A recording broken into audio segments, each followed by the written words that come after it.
Pero, como yo decía, vamos a seguir con nuestra sección nueva que vamos a introducir hoy. Estoy bastante ilusionado.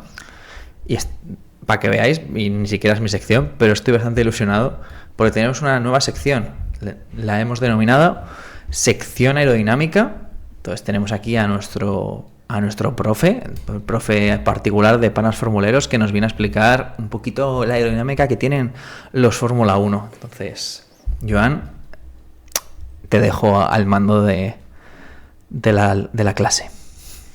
Pues aprovechando el parón que tenemos esta semana, porque no hay Gran Premio de Fórmula 1, vamos a aprovechar para explicar algunos de los conceptos básicos que rigen este deporte. Entonces, la aerodinámica es bastante importante dentro de la Fórmula 1 actual, aunque en este reglamento todavía no es un factor clave.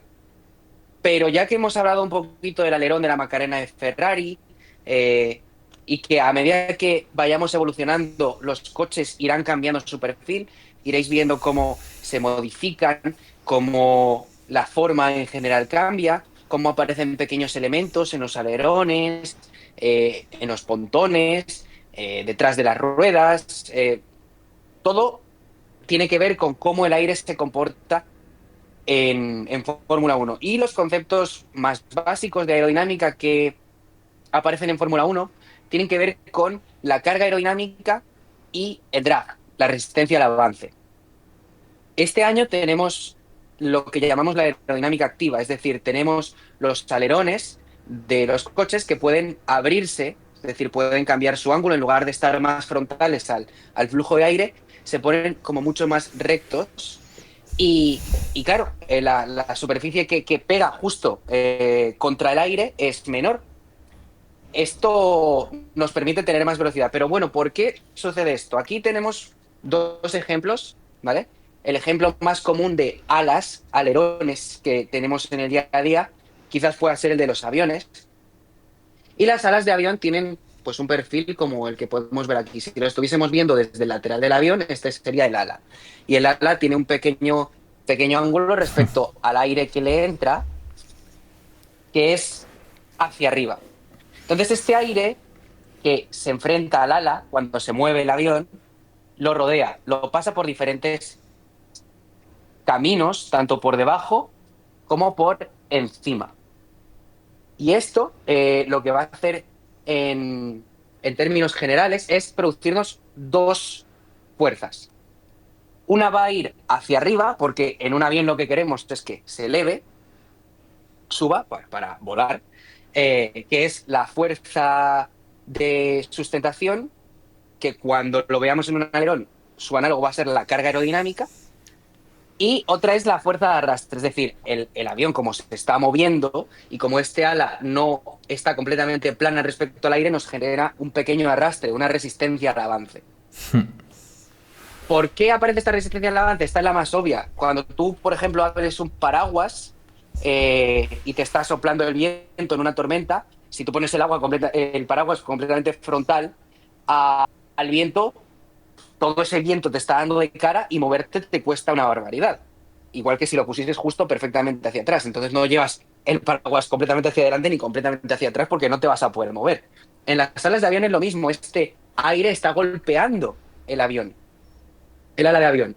Entonces te genera esa resistencia al avance, ¿no? Esa fuerza como hacia atrás. Esto en los coches de Fórmula 1 también sucede.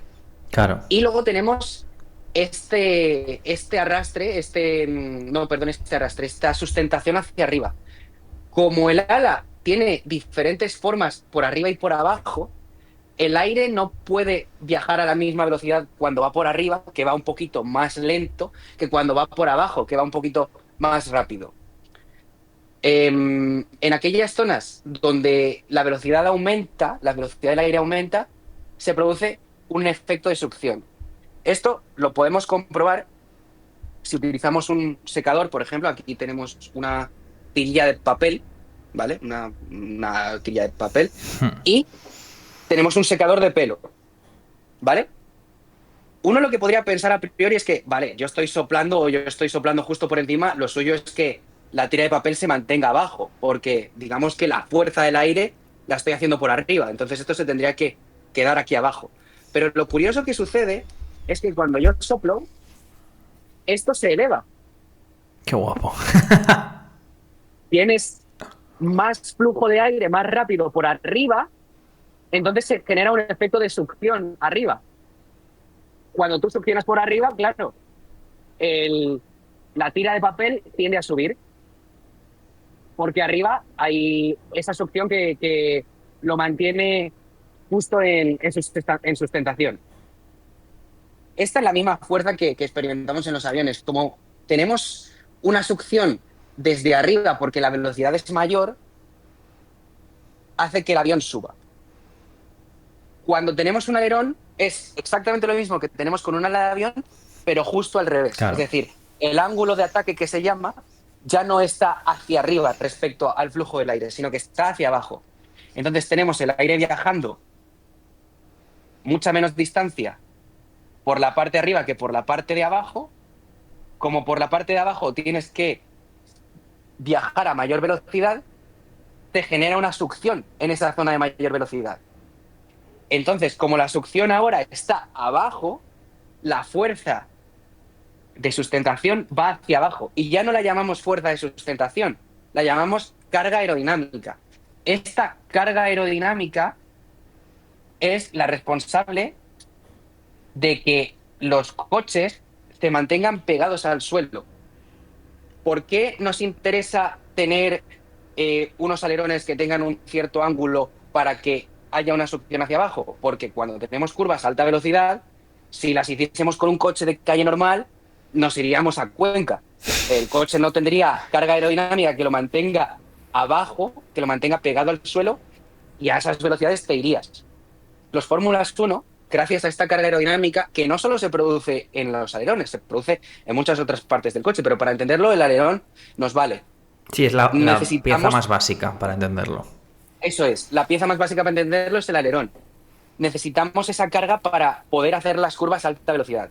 ¿Qué es lo que hacemos cuando llegamos a una recta? Pues este alerón, en lugar de tenerlo inclinado hacia abajo, lo abrimos. Y si lo abrimos, ya la velocidad del aire por arriba y por abajo es más o menos similar. Entonces ya no tienes esa succión que tenías antes abajo porque el aire viajaba más rápido. Ya no tienes ese efecto de que tengo como una especie de secador en uno de los lados del alerón que me hace que se me quede pegado al suelo. No tienes esa carga aerodinámica y además reduces todo ese arrastre. Es como si el paraguas ya lo hubieses orientado paralelo al viento. Entonces, en las rectas te quitas la resistencia al avance. Esta resistencia al avance en las rectas ya no existe, pero en las curvas, a costa de tener una resistencia al avance, sí que tienes una carga aerodinámica que te permite hacer esa curva a alta velocidad. Y básicamente estos son los conceptos más básicos de aerodinámica que uno tiene que entender para saber cómo funcionan los alerones, básicamente, para saber por qué los Fórmula 1 corren a velocidades tan altas cerca de las rectas y para saber por qué hay que abrirlos cuando llegamos a una recta para ganar ese plus de velocidad punta. Claro. De hecho, en lo que comentabas del ala de avión, hay una forma también muy fácil de demostrarla, es si alguna vez vas por ciudad a cierta velocidad baja, que se puede hacer, si tú sacas la mano por la ventanilla y pones la mano recta, no pasará nada. Pero si la inclinas un poco hacia arriba, verás como la mano automáticamente, sin que tú hagas fuerza, el viento te va a levantar la mano. Y estamos hablando de esa fuerza de succión. Entonces, eso es. Yo creo que para sintetizar todo lo que has dicho, porque creo que para que lo entienda mejor la gente, es básicamente no es que el aire empuje el alerón del Fórmula 1 hacia abajo y por eso haya más carga aerodinámica, o que el aire empuje al avión hacia arriba. Es todo lo contrario. Lo que nos has explicado, Joan, es que estamos hablando de una fuerza de succión. Es la parte de arriba del ala la que tira hacia arriba. No es que el aire que está debajo lo empuje hacia arriba. Igual que no es que el aire que pasa muy rápido por encima del alerón de un Fórmula 1 lo empuje hacia abajo. No, es el que pasa por debajo del alerón. Que puede ser un poco que no es lo que pensaría la gente de a pie o la gente que no sabe de aerodinámica a lo mejor, pero que es realmente lo que está pasando. Me parece muy importante los conceptos que nos está explicando hoy aquí. Eso es, exactamente como lo ha sintetizado Iker. El concepto fundamental es que el responsable de que este ala suba o baje es esa succión que, que experimentaríamos inclinando la mano cuando la sacamos por la ventanilla, y el efecto de ralentizarte o hacerte ganar velocidad sí que sería esa fuerza que te imprime Claro. el aire. Esa fuerza de arrastre viene directamente porque el aire está contactando contigo.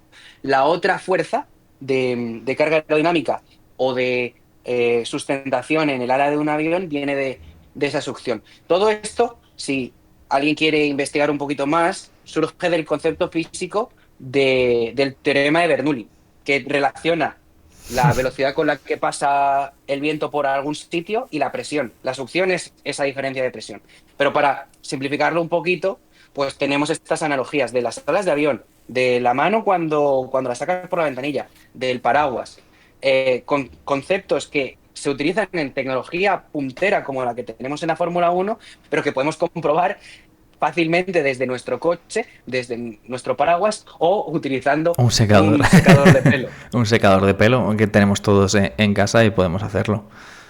Y de hecho se pueden hacer toda clase de experimentos con el tema del aire y la aerodinámica que luego, porque lo haces en tu casa para divertirte, pero luego esos mismos conceptos se llevan en la ingeniería para hacer que las cosas vuelen o las cosas corran mucho o tengan mucha aerodinámica dependiendo de la industria, y es bastante fascinante. Lo único que te quería comentar, a ver si te atreves, es, hablando de aerodinámica, claro, entonces hay un nuevo alerón de Ferrari que es un poco diferente. Si le diésemos Ujú. totalmente la vuelta al alerón, que es lo que hace el Ferrari, te tiro una pregunta. Según la clase que nos acabas de hacer magistral, he de decir, claro, en ese supuesto, la sustentación sería otra vez hacia arriba.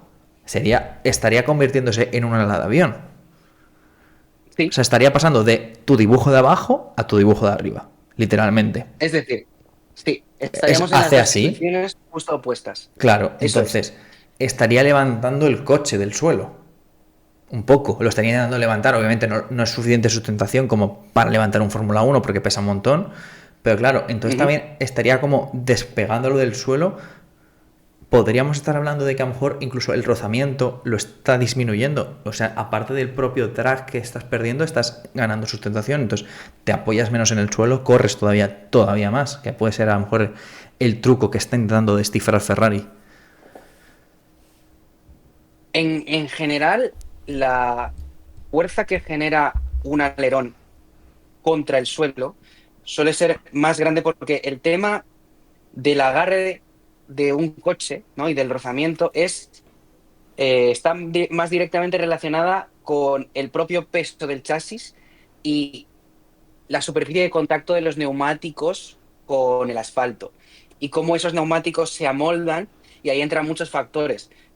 No solo el compuesto de los neumáticos, por eso normalmente cuando vamos con blandos somos más rápidos que cuando vamos con duros, porque el blando se adapta a la forma, al granulado, ¿no? A la rugosidad del asfalto y consigue generar más, más rozamiento, ¿no? Más impulso, más agarre. Eh, También es el tema que depende de las temperaturas y mucho más.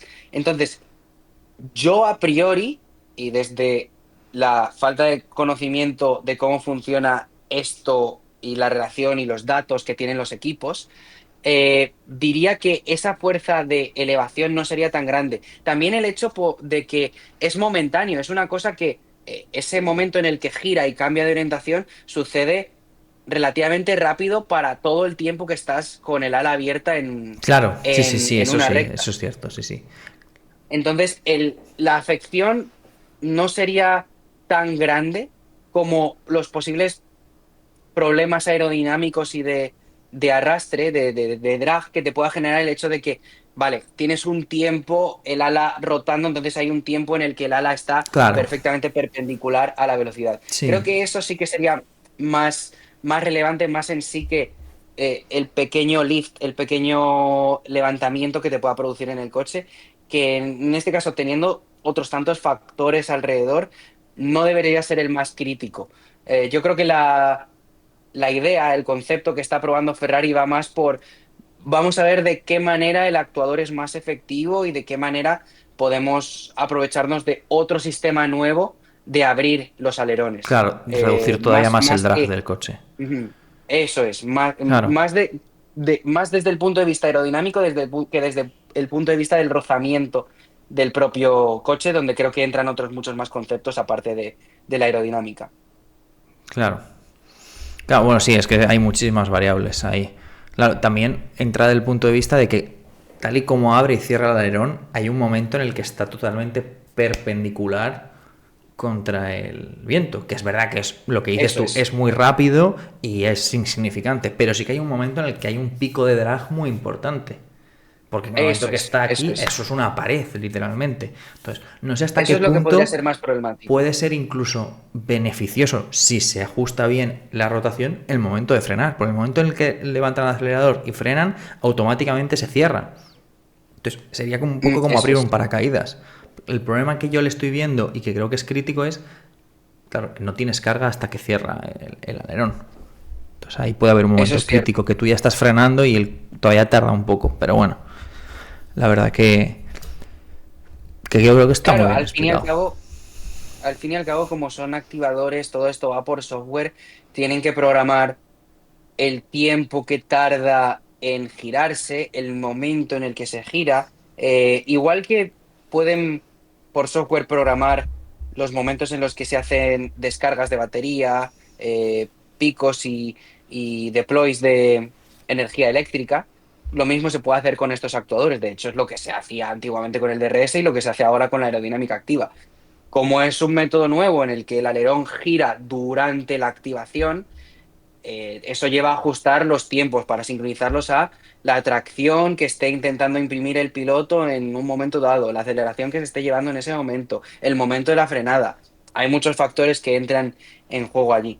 Entonces, por eso también es normal que estén haciendo tantas pruebas y por eso también es normal que no sepamos si van a ser conclusivas esas pruebas, porque a lo mejor tiran por ahí, se dan cuenta de que no pueden solventar este tema de que hay un momento en el que el ala es completamente perpendicular y ya está, abandonan ese concepto y no se trabaja más en ello. Ya.